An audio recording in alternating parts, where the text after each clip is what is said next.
Hello friends, good evening. I hope you are doing well.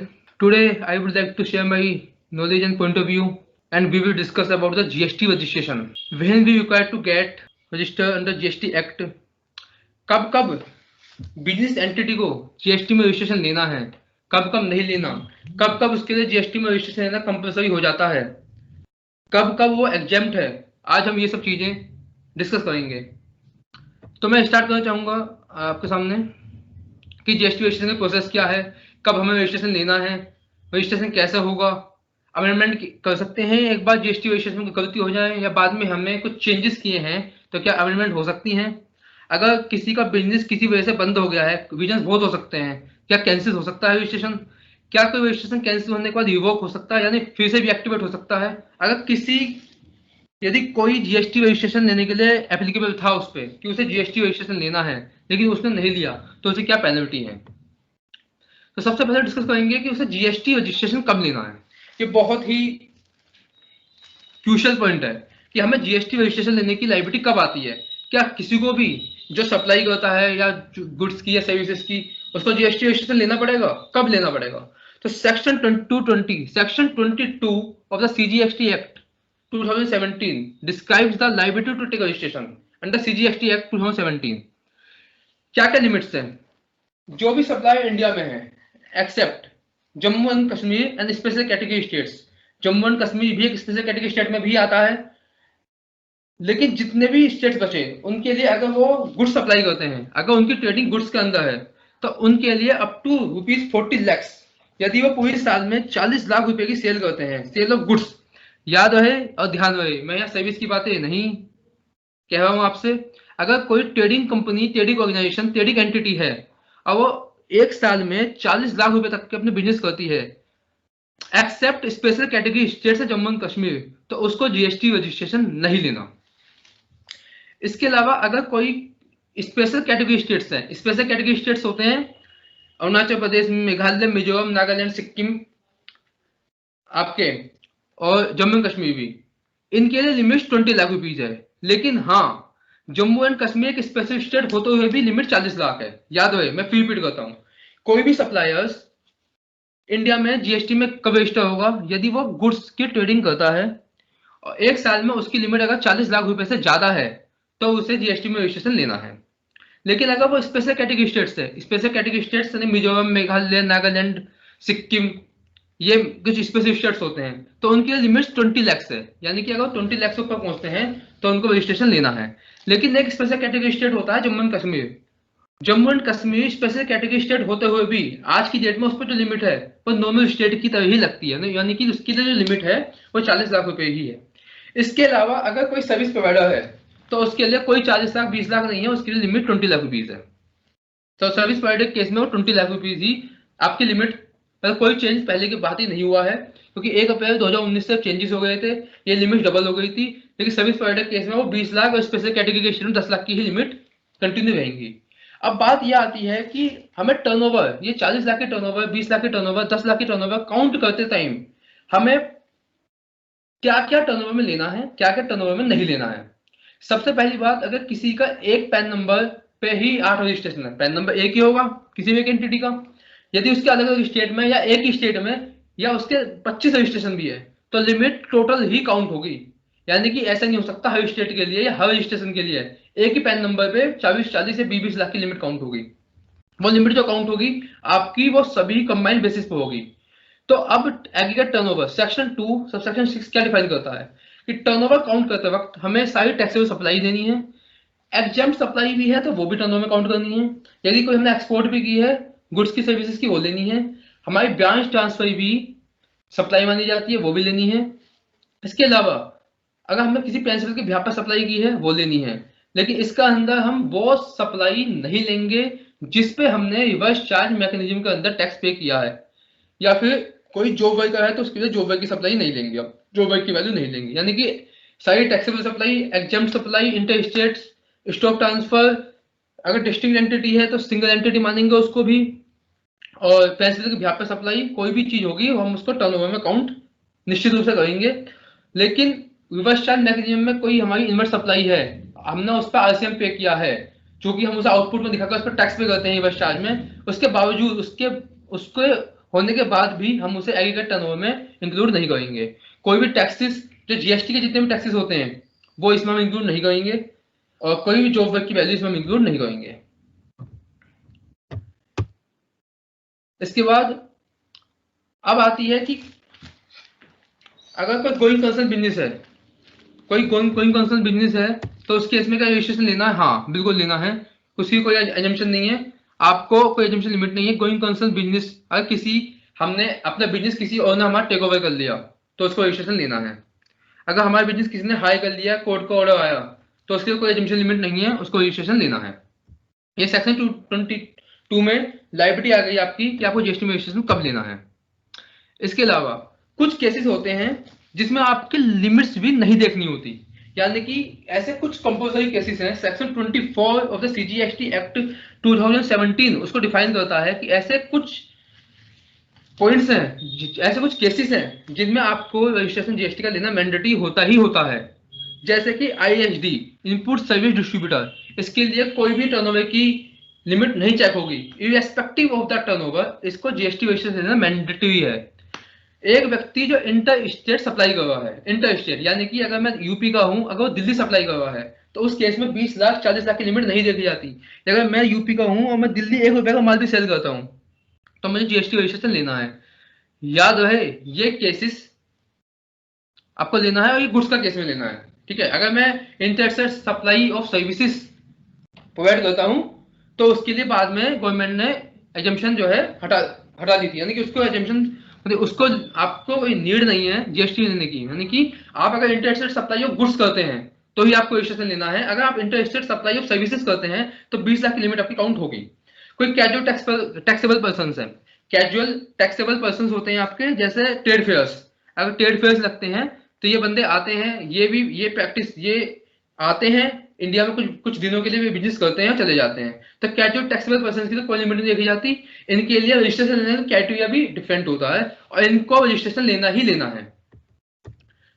इसके अलावा कोई पहले से ही एक्ट में रजिस्टर था तो वो माइग्रेट हो गया था जीएसटी में, उसको रजिस्ट्रेशन लेना है। कोई व्यक्ति जिसको टैक्स पे करना है under the reverse charge mechanism, यानी कि वो चाहे आउटवर्ड सप्लाई ना करता हो, लेकिन उसकी सप्लाई जैसी है जो इनवर्ड वो लेता है, उस पर वो रिवर्स चार्ज मैकेनिज्म के अंदर टैक्स पे करता है, तो उसको भी रजिस्ट्रेशन लेना है। कोई नॉन रेजिडेंट टैक्सेबल पर्सन है तो उसके लिए रजिस्ट्रेशन लेना मैंडेटरी हो जाता है। ये कुछ केसेस थे। इसके अलावा यदि कोई कमीशन एजेंट्स है, एजेंट्स होते हैं, एजेंट की डेफिनेशन दी हुई है एक्ट के अंदर, तो ब्रोकर्स एजेंट जो किसी प्रिंसिपल के बिहाफ पे माल सेल करते हैं, अगर एजेंट्स हैं जो कमीशन पेड होता है जिनको, उनके लिए कोई लिमिट नहीं है, उनको जीएसटी रजिस्ट्रेशन लेना मैंडेटरी है। कोई ई कॉमर्स ऑपरेटर्स हैं, जो भी ई कॉमर्स ऑपरेटर्स होते हैं, आप जानते हैं ई कॉमर्स ऑपरेटर्स आपके जैसे मेक माई ट्रिप, ये इटीसी, तो इनको रजिस्ट्रेशन लेना मैंडेटरी होता है। इसके अलावा कोई भी पर्सन नोटिफाइड हो सकता है गवर्नमेंट के माध्यम से जिसको रजिस्ट्रेशन लेना है। आप कुछ ऐसा भी होते हैं, कुछ पर्सन सेक्शन 23 में डिसाइड किए गए हैं जिनको जीएसटी रजिस्ट्रेशन नहीं लेना। यदि कोई एंटिटी सिर्फ एग्जेम्प्ट गुड्स एंड सर्विसेज या दोनों में ही डील करती है, यानी कि एग्जेम्प्ट गुड्स में भी एग्जेम्प्ट सर्विसेज में, या कोई एक एग्जेम्प्ट गुड या सर्विस, उसको रजिस्ट्रेशन लेने के लिए कोई नीड नहीं है। याद रहे और ध्यान रहे, person exclusively engaged in the supply of exempt goods service, यदि उसकी मेजर सप्लाई एग्जेम्प्ट की है, या यदि 1 रुपए की सप्लाई भी उसकी टैक्सेबल है और उसकी लिमिट 20 से 40 लाख तक पहुंच जाती है, तो उस केस में उसको रजिस्ट्रेशन लेना है। यानी कि जब उसकी टोटली एग्जाम्प्ट होगी तो ही नहीं लेना। यदि उसकी एग्जाम्प्ट और थोड़ी सी टैक्स में मिलकर भी लिमिट से ज्यादा हो गई तो उसको रजिस्ट्रेशन लेना है। कोई किसान है, कोई एग्रीकल्चर का काम करता है, कल्टीवेशन ऑफ द लैंड्स, तो उसको रजिस्ट्रेशन लेने की कोई नीड नहीं है। और कोई भी जीएसटी काउंसिल जो नोटिफाई करती है कैटेगरी ऑफ पर्सन, उनको जीएसटी रजिस्ट्रेशन लेने की कोई नीड नहीं है। जीएसटी रजिस्ट्रेशन का प्रोसेस क्या होता है, कैसे कैसे होता है? बहुत सिंपल, आपको जीएसटी रजिस्ट्रेशन लेना है तो किसी स्टेट में आप एक से ज्यादा रजिस्ट्रेशन भी ले सकते हैं। कोई व्यक्ति जो उस स्टेट में है वो अपना रजिस्ट्रेशन अप्लाई करेगा, वो जिस दिन लाइबल हुआ रजिस्ट्रेशन लेने के, जिस दिन उसे लग गया उसकी लिमिट सब ज्यादा जा रही है, उसको विद इन 30 डेज रजिस्ट्रेशन लेना होगा। वो उन्हीं टर्म्स एंड कंडीशन के बिहाफ पे जो रूल्स में प्रेस्क्राइब्ड है उनके हिसाब से लेगा। यदि कोई कैजुअल टैक्सेबल पर्सन है, नॉन रेजिडेंट टैक्सेबल पर्सन है, तो वो कम से कम बिजनेस स्टार्ट करने से 5 दिन पहले रजिस्ट्रेशन लेगा। Normal taxable person within 30 days from the person become liable to get registered under the GST act वो 30 दिन में लेगा। कोई नॉन रेजिडेंट है या कैजुअल टैक्सेबल पर्सन है तो वो विद इन नहीं 5 डेज प्रायर, जिस दिन को बिजनेस स्टार्ट करना है तो उन्हें 5 दिन पहले बिजनेस स्टार्ट करने से पहले रजिस्ट्रेशन लेना ही होगा। इसके अलावा एक स्टेट में, हर स्टेट में नॉर्मली एक सिंगल रजिस्ट्रेशन दिया जाता है। पहले एक वर्टिकल के बेस पे अगर किसी का वर्टिकल डिफरेंट होते थे तो वो एक स्टेट में ज्यादा रजिस्ट्रेशन में ले सकता था, लेकिन वो अब जो क्लोज है वो चीज हट गई है। अब एक कोई भी एंटिटी एक स्टेट में एक से ज्यादा रजिस्ट्रेशन भी नॉर्मली ले सकती है। इसके अलावा कोई अगर वॉलंटरी रजिस्ट्रेशन लेना चाहे, वो लाइबल नहीं है लेकिन उसे वॉलंटरी लेना है, उसे लगता हो भी सकती है और वॉलंटरी रजिस्ट्रेशन लेना चाहता है तो वो ले सकता है, उसके लिए भी। इसके अलावा पर्सन ऑब्टेनिंग और required to be obtaining multiple registration within the state across more states to be treated district person. और यदि कोई एंटिटी एक से ज्यादा स्टेट्स में या एक स्टेट में भी एक से ज्यादा रजिस्ट्रेशन लेती है तो ऐसा नहीं है एक ही एंटिटी काउंट होगी, वो हमसे डिस्ट्रिक्ट पर्सन के तौर पर काउंट होगी। यानी कि उनके बीच जो ट्रांसफर होगा गुड्स का वो सप्लाई मानी जाएगी, प्रॉपर टैक्स होगा, proper input tax rate claim होगा उसका। एक पैन बेस्ड पे ही रजिस्ट्रेशन होगा। जीएसटी रजिस्ट्रेशन जीएसटी ऑफिसर्स देखेंगे और वो चेक कर सकते हैं आपको जिसके जीएसटी रजिस्ट्रेशन होना था वो पूरी डिटेल चेक करके आपको जीएसटी रजिस्ट्रेशन ऑप्ट कर देंगे। और आज की डेट में आधार बेस्ड ऑथेंटिकेशन भी आ गया है, यानी कि अगर आज कोई रजिस्ट्रेशन करता है अब वो आधार कार्ड से तो उसके पास एक ऑथेंटिकेशन कोड पहुंचता है आधार कार्ड से, उसको उस आधार कार्ड से वेरीफाई करना होता है। तो आपको विद इन 3 डेज अगर आपका सारा डॉक्यूमेंटेशन ठीक है विद इन 3 डेज आपको रजिस्ट्रेशन मिल जाएगा, बिना किसी रुकावट के, बिना किसी प्रॉब्लम्स की आपको रजिस्ट्रेशन मिल जाएगा। लेकिन यदि आपने आधार से ऑथेंटिकेट नहीं किया तब ऑफिसर के पास पावर है कि वो 21 दिनों के अंदर में, जो 1 महीने तक जाती है, 21 दिनों के अंदर में वो आपकी यूनिट पर आके इंस्पेक्शन कर सकता है और उसे यदि कुछ भी इलीगल पाया गया तो रजिस्ट्रेशन कैंसिल कर सकता है। इसलिए आधार ऑथेंटिकेशन बहुत ही ज्यादा इंपॉर्टेंट है। 3 दिन में रजिस्ट्रेशन आ जाएगा, वो डीम्ड रजिस्ट्रेशन आ जाएगा आपका। इसके अलावा कैजुअल टैक्सेबल पर्सन और नॉन रेजिडेंट टैक्सेबल पर्सन, जो भी कैजुअल टैक्सेबल पर्सन होते हैं उन्हें 5 days, non resident taxable person उनको 5 डेज पहले रजिस्ट्रेशन लेना पड़ता है। जो भी इनको रजिस्ट्रेशन सर्टिफिकेट इश्यू होता है वो 90 दिनों के लिए वैलिड होता है। इनको एक अनुमान लगाना होता है कि हमारी इतनी टैक्स लायबिलिटी बैठेगी, उतने ही एडवांस इन्हें जमा करना होता है। और यदि ये लगता है कि 90 दिनों में बिजनेस ओवर नहीं होगा तो 90 दिनों के लिए रजिस्ट्रेशन की लिमिट और बढ़ाई जा सकती है, वैलिडिटी और बढ़ाई जा सकती है। कुछ जीएसटी के फॉर्म्स हैं, वो जीएसटी के फॉर्म्स हैं आपको आरओजी 1 में आप अप्लाई करते हो रजिस्ट्रेशन, आरओजी 2 में उसकी एक्नॉलेजमेंट आती है, जो आपने रजिस्ट्रेशन किया अप्लाई किया उसकी एक्नॉलेजमेंट 2 में आएगी। 3 में ऑफिसर के पास पावर है कि वो आपसे कोई नोटिस भेज के चीजें मांग सकता है कि कोई एडिशनल इन्फॉर्मेशन कुछ गलत पाई गई होगा उसे। उसके बाद आपको आईजी 0 में उसको रिप्लाई देना होगा। आईजी 5 में वो ऑर्डर दे सकता है आपका रिजेक्शन का, रजिस्ट्रेशन का, अमेंडमेंट का, कैंसिल का, रिवोकेशन का या रजिस्ट्रेशन का। आईजी 06 में आपको रजिस्ट्रेशन सर्टिफिकेट मिल जाएगा। आईजी 07 में टीडीएस और टीसीएस की एप्लीकेशन जाती है। आईजी 8 में कैंसिल का ऑर्डर आ सकता है टीडीएस और टीसीएस के रजिस्ट्रेशन का। और नॉन रेजिडेंट टैक्सेबल पर्सन को आईजी 9 में ही फॉलो करना होगा।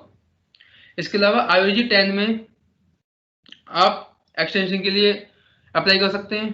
अभी बताया ना मैं आपको कि कैजुअल टैक्सेबल पर्सन और नॉन रेजिडेंट टैक्सेबल पर्सन के लिए 90 दिनों की लिमिट होती है कि आपको 90 दिनों तक इनका वैलिडिटी होती है सर्टिफिकेट्स की।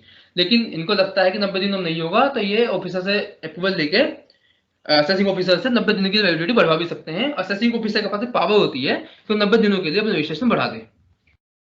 इसके अलावा सीयू मोटो रजिस्ट्रेशन के लिए आईजी 11 होता है। ये डिफरेंट फॉर्म्स दिए हुए हैं, आईजी 12, आईजी 13 अमेंडमेंट्स के लिए और एम्बेसीज होती हैं कुछ उनके लिए रजिस्ट्रेशन के लिए। तो फ्रेंड्स आज मैंने आपसे बात की जीएसटी रजिस्ट्रेशन के रिगार्डिंग। जीएसटी रजिस्ट्रेशन आपको limits sale of the trading, यानी कि कोई ट्रेडिंग फर्म्स है उसकी 40 लाख की लिमिट्स है। स्पेशल कैटेगरी स्टेट्स में 20 लाख की लिमिट है। Jammu Kashmir special category state होते हुए भी 40 लाख की लिमिट है। असम में भी 40 लाख की लिमिट है। इसके अलावा कोई सर्विस प्रोवाइडर है तो उसके लिए और लिमिट ही काम करती है, 20 lakh, 10 lakh, special category 10 lakh, normal 20 lakh. आपकी रजिस्ट्रेशन आपको लेना मैंडेटरी हो जाता है। टर्नओवर में आप काउंट करोगे आप अपनी exam supply, taxable supply, other than GST taxes, district persons, interstate bank transfers, लेकिन इंक्लूड नहीं करोगे जब आपको इनवर्ट सप्लाई पे आरसीएम में टैक्स पे करना है। तो आरसीएम में टैक्स करने में आपको लिमिट्स में काउंट नहीं करना है टर्नओवर की। सेक्शन 2 सबसेक्शन 6 डिस्क्राइब करता है। उसके लिए आपको प्रोसेस बताया गया है कि आपको हर स्टेट में आपको रजिस्ट्रेशन मिल सकता है। एक से ज़्यादा स्टेट में अप्लाई करोगे तो आपकी जो टर्नओवर काउंट होगी वो एक पैन बेसिस पर काउंट होगी। इसके अलावा आप रजिस्ट्रेशन एक स्टेट में एक से ज़्यादा भी ले सकते हैं। पहले बिजनेस वर्टिकल के हिसाब से होता था, लेकिन अब नॉर्मली आपकी रजिस्ट्रेशन एक स्टेट में एक से ज़्यादा मिल जाते हैं। बस अपने बिजनेस डिस्क्राइब कर दो। उसके अलावा हमने कुछ फॉर्म से बात की आपकी IOG 1 से लेकर IOG 13 तक डिफरेंट KITS के फॉर्म्स हैं, कई एप्लीकेशन के लिए, अमेंडमेंट्स के लिए, एप्लीकेशन के लिए, कैंसिल के लिए। और आप वॉलंटरी रजिस्ट्रेशन ले सकते हैं।